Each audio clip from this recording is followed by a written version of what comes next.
Assalamualaikum warahmatullahi wabarakatuh. Perkenalkan, nama saya Sheila Rivia Zara dari kelas 11 IPA 4. Di sini saya akan membuat video pembelajaran tentang sejarah Indonesia yang menjelaskan tentang masa imperialisme dan kolonialisme bangsa Eropa ke Indonesia. Sebelumnya, di sini saya akan menjelaskan tentang latar belakang kedatangan bangsa Belanda ke Indonesia. Yang kedua, tentang perkembangan kekuasaan bangsa Belanda di Indonesia. Dan yang ketiga, saya akan menjelaskan masa pemerintahan Belanda.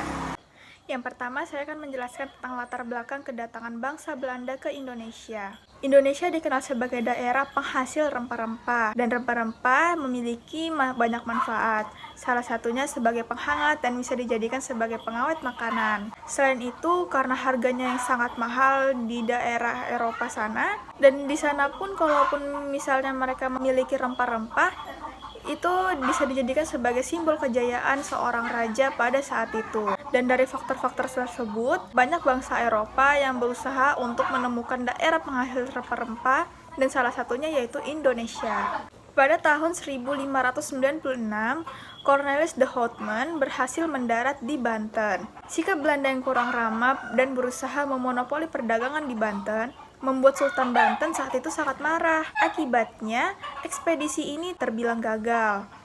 Dan sekitar pada tahun 1598 sampai 1600, pedagang Belanda mulai berdatangan kembali. Kedatangannya kali ini dipimpin oleh Jacob van Eyck. Ia berhasil mendarat di Maluku dan membawa rempah-rempah.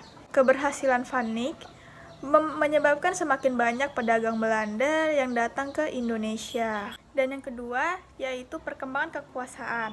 Belanda merupakan negara yang cukup lama yang berada di Indonesia. Meski telah bangkrut, sampai sekarang perusahaan ini tercatat sebagai salah satu perusahaan terkaya di dunia, yang bisa dikenal sebagai VOC. VOC merupakan perusahaan dagang tersebut.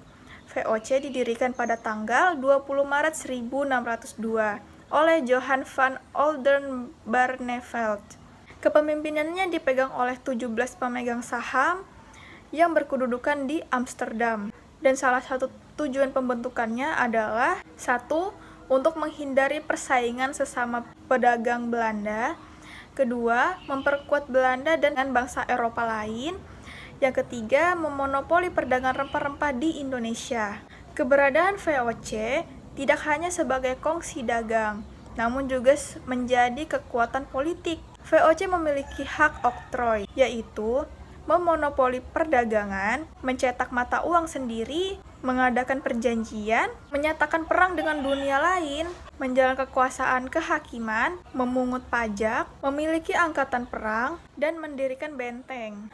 Pada tahun 1799, VOC bangkrut karena pegawai VOC banyak yang melakukan korupsi, menanggung utang akibat perang, dan memerosotkan moral para pegawai. Dengan kebubarannya VOC, maka kekuasaannya di Indonesia kemudian diambil alih oleh pemerintah Kerajaan Belanda yang saat itu dikuasai oleh Perancis. Yang ketiga yaitu masa pemerintahan bangsa Belanda. Van der Capellen ditunjuk sebagai Gubernur Jenderal, menerapkan kebijakan dalam menghapuskan peran penguasa tradisional, menerapkan pajak yang memberatkan rakyat, sehingga muncul banyak perlawanan dari rakyat. Belanda juga memutuskan Johannes van den Bosch untuk meningkatkan penerimaan negara Belanda yang kosong akibat perang dengan masyarakat Nusantara dan bangsa Eropa lainnya. Van den Bosch sendiri memberlakukan sistem tanah paksa atau bisa disebut Kulturstelsel sejak tahun 1830.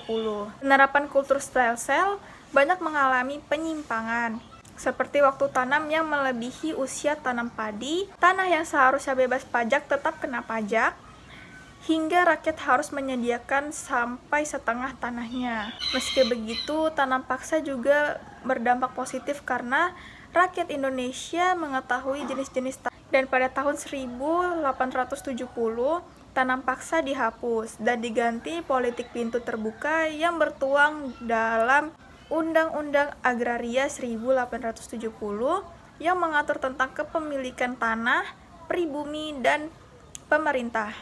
Di sini mulai diberlakukan politik pintu terbuka, investor asing mulai muncul, terjadi pengembangan usaha perkebunan luar Jawa, dan sistem kerja paksa diganti dengan sistem kerja bebas. Perkembangan kolonialisme dan imperialisme bangsa Belanda dan bangsa Eropa lainnya tentunya memiliki berbagai dampak bagi Indonesia.